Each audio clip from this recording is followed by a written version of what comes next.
తాకట్లో ఉన్న బంగారాన్ని విడిపించి ఆ రోజున మార్కెట్ ధర కట్టి మిగిలిన డబ్బును మీకు అందిస్తుంది కొమ్మూరి గోల్డ్.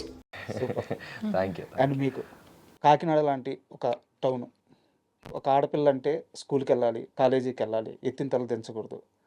అలాంటి వయసులో, చాలా చిన్న వయసులో నేను రీల్స్ చేస్తాను, నేను స్టార్ని అవుతాను. చాలా చిన్న వయసులో బలంగా నమ్మిన తరువాత చుట్టుపక్కల ఉన్న బంధువులు ఆడపిల్లనేంది అలా వదిలేశారు, ఆడపిల్లనేంది అలా పెంచుతున్నారు, ఇలాంటి మాటలన్నీ మీ అమ్మగారు విన్నారు, మీరు విన్నారు. అన్నిటిని దాటుకొని సోషల్ మీడియాలో ఒక స్టార్ అయ్యారు.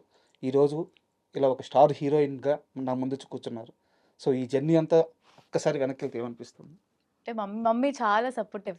నాకంటే ఎక్కువ మమ్మీకి నేను హీరోయిన్ అంటే అలా సిల్వర్ స్క్రీన్ మీద చూసుకోవాలని మమ్మీకుండే.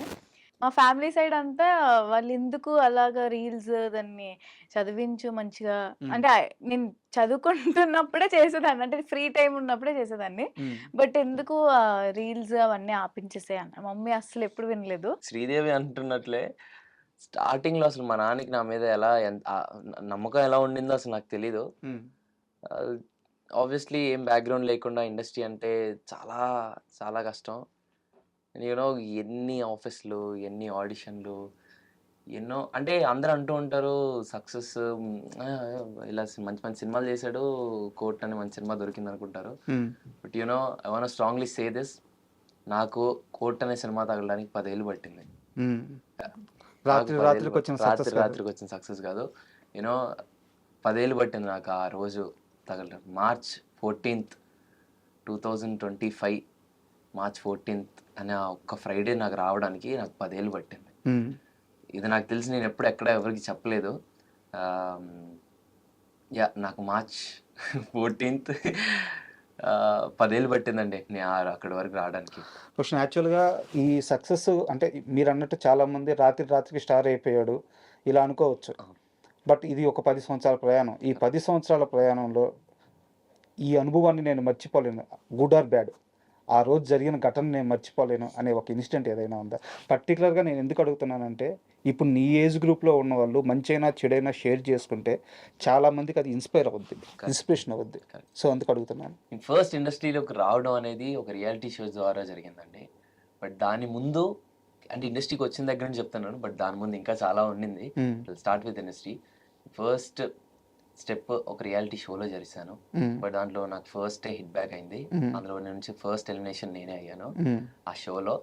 అండ్ దెన్ నేను చాలా చిన్నపిల్లోని ఏంటి ఎంతమందిలో నేను ఎలిమినేట్ అయిపోవడం ఏంటి అన్న ఒక ఫీలింగ్లో ఉన్నప్పుడు ఐ స్టిల్ రిమెంబర్ అన్నపూర్ణ స్టూడియోస్లో అలా డౌన్ దిక్కుంటూ వస్తున్నాను. మా నాన్న నాతో అన్న ఒక మాట, నీ కెరీర్ ఇప్పుడే స్టార్ట్ అయింది, నువ్వెందుకు ఇలా ఉన్నావు, చాలా లైఫ్ ఉందిరా, విల్ గో ప్లేసెస్, ఇదంతా పిచ్ లైట్, నీకు చాలా టాలెంట్ ఉంది, విల్ గో సమ్వేర్, అంత లైట్ తీసుకో, ఎటు వెళ్దాం అని చెప్పని అన్నారు. ఆ మాట నాకు ఇప్పటికీ బాగా గుర్తుంటుంది. అండ్ దాని తర్వాత కీప్ ఆన్ వర్కింగ్. నేను ఏది నా మనసుకు తీసుకున్నాను కాదండి. అంటే ఇప్పుడు నేను ఒక సినిమా చేస్తున్నాను అనుకోండి, అందులో వేరేవాడు ఏం చేస్తున్నాడు, ఇంకోటి ఏం చేస్తున్నాడు, అయ్యే నేను మనసులో తీసుకున్నాను కాదు. నాకు వచ్చింది నేను ఎంత బాగా పోర్ట్రే చేసుకున్నాను అనేది నేను ప్రతిసారి చూసుకునేవాడిని. సో దట్స్ హౌ నేను ఎన్ని సినిమాలు చేసుకున్నా ఏది చేస్తున్నా నేను ఇదే ఫిలాసఫీతో వెళ్తూ ఉండేవాడిని. ఇంకా అలా ఎన్నో ఆడిషన్స్, ఎన్నో ప్లేసెస్. నా కెరీర్ కోసం నాకు ఏం కావాలో మా నాన్న నా వెనకాలే ఉంటూ నన్ను మొత్తం తిప్పారండి.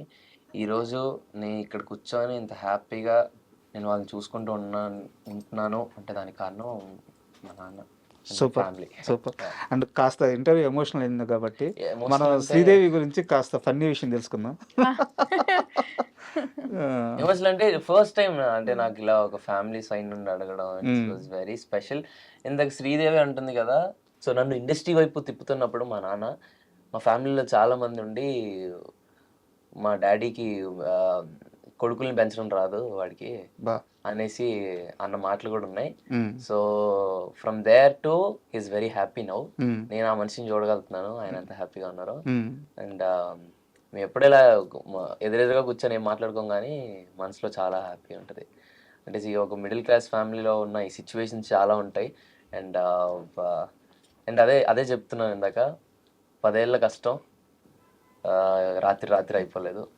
And feel very grateful and very happy. ఒకటే నమ్ముతానండి, మన కష్టాన్ని మనం నమ్ముకోవాలి అని నేనైతే బిలీవ్ చేస్తాను. సూపర్ మనల్ని మన కష్టాన్ని మనం నమ్ముకోవాలండి అంతే. ఎక్కడికి తీసుకెళ్ళాలి, ఎలా వెళ్ళాలి అనేది ఆ యూనివర్స్ అలా డిసైడ్ చేస్తుంది అంతే. కష్టాన్ని మనం నమ్ముకోవాలి అంతే. అండ్ మీరు ఇందాక అన్నారు చదువుకుంటేనే చేసేదాన్ని రీల్స్ అని చెప్పేసి, బట్ అస్సలు చదివేవాళ్ళు కాదంట. అంటే కాదు, అంటే చదివేదానండి బాబు, మరీ అంత ఫెయిల్ ఏం కాదు నేను. అంటే నేను ఒక 1 వీక్ బ్యాక్ కోనా గారిని ఇంటర్వ్యూ చేశాను. ఆయన లేదు చదువుతుండే అసలు. అయ్యో ఏమన్నారనా, కరెక్ట్ ఉంటావరా. ఏమన్నారు? వెరీ టాలెంటెడ్, బట్ చదువుల్లో కాదు. ఇప్పుడు చదువు ఒకటేనండి టాలెంట్. ఆయన అనేది కూడా అదే, ఆ అమ్మాయిని అనవసరంగా చదవమని ఫోర్స్ చేసేవాళ్ళు, కానీ తను బయట very talented, super talented, super knowledged. So ఆ విధంగా ఎంకరేజ్ చేయమని చెప్పి నేను చాలాసార్లు వాళ్ళ పేరెంట్స్కి చెప్పానని చెప్పారనమాట. సో చదువు విషయంలో ఎలా ఉంటారు? అసలు నేను కాలేజ్కి వెళ్ళి చాలా రోజులైంది గుర్తు. చదువు విషయంలో నేను చాలా, అంటే నా ఫేవరెట్ సబ్జెక్ట్స్ అయితే నేను చాలా దృష్టి పెట్టి చదువుతా. మ్యాథ్స్ మ్యాథ్స్ అవన్నీ అస్సలు రాదండి బాబోయ్, టార్చర్. మ్యాథ్స్ నాకు అసలు ఇష్టం కూడా లేదు. ఫేవరెట్ సబ్జెక్ట్ ఏంటి? సైన్స్ చాలా ఇష్టం, బయాలజీ అలా, అంటే కొంచెం అన్ని తెలుసుకునేవి ఇష్టం. అండ్ నెక్స్ట్ మనం బ్యాండ్ మేళం విషయం కద్దాము. మీరు కోర్టు సినిమా చేసేటప్పుడు కోర్టు సినిమా బడ్జెట్ ఎంత, లేకపోతే కోర్టు సినిమా ఎంత కలెక్ట్ చేయాలి, ఎంత సక్సెస్ అవ్వాలి, ఇదంతా మీ వర్క్ కాదు, మీ పెయిన్ కాదు, నాని గారు చూసుకున్నారు. స్టిల్ ఇప్పటికీ కూడా కోన వెంకట గారు మీకు బ్యాకప్ ఉన్నారు. కానీ మీ ఇద్దరికి తెలుసా, బ్యాండ్ మేళ మూవీకి మీ ఇద్దరిని నమ్మి ఎంత ఇన్వెస్ట్ చేశారు? 10 కోట్ల రూపాయలు. 20 ఏళ్ళున్న ఒక ఇద్దరు పిల్లల మీద 10 కోట్ల రూపాయల ఇన్వెస్ట్ చేస్తున్నారు. సో భయం అనిపిస్తుందా, బాధ్యతగా ఉందా, ఎలా అనిపిస్తుంది? ఈ బడ్జెట్ తెలియకపోయినా మాకు రెస్పాన్సిబిలిటీ అంతే ఉందండి అది. ఇది అంటే ఇప్పుడు ఏదో ఇలా సినిమా చేస్తున్నాను కాదు, నాకు ఏ సినిమా చేసినా మన పనికి మనం 100% చేయడం అనేది ఇది ఎక్కువ. బట్ ఇప్పుడు ఇంకా ఆబ్వియస్లీ ఇంకెక్కువ బాధ్యతగా ఉంటుంది కదా. అంటే మీకు ఇద్దరికి బడ్జెట్ చెప్పలేదా కోన గారు? చెప్పలేదండి అసలు, ఆయన అలాంటివి ఏమీ లేదు. ఎంతసేపు మేము అంత హ్యాపీగా ఉన్నాం. ఎలా నేను అడిగాను యాక్చువల్లీ, నేను ఫస్ట్ కాల్ చేసి అడిగాను, అంకుల్ అసలు ఎంత ఇది చేస్తున్నారంటే, నాకు ఇది కథ నచ్చింది కాబట్టి నేను ఎంతైనా పెడతానమ్మా అని అన్నారు. అదే నేను ఇది డైరెక్టర్ అన్న దగ్గర కూడా విన్నాను అన్నమాట. ఏంటంటే సతీష్ నీకేం కావాలి, సతీష్ నీకేం కావాలి తెచ్చి ఇచ్చేసేవాళ్ళు అంతే. సతీష్ ఇది, సతీష్ అది ఏమీ లేదు. సతీష్ నీకేం కావాలి వచ్చేసేది. అండ్ సతీష్ గారి ప్రస్తావన వచ్చింది కాబట్టి, సతీష్ గారు కోన గారిని కలిసిన సిచ్యువేషన్ తెలుసా మీకు? అంటే ఫస్ట్ మీటింగ్ బేసిక్గా ఈ కథ ఐడియా లేదండి నాకు. ఫస్ట్ మీటింగ్లో సతీష్ గారు కోన గారిని కలిసిన ఒక్క మాట ఏం తెలుసా? And for more videos, please subscribe to iDream. Please subscribe to iDream. Please subscribe iDream. And please subscribe to iDream. For more videos, subscribe to iDream.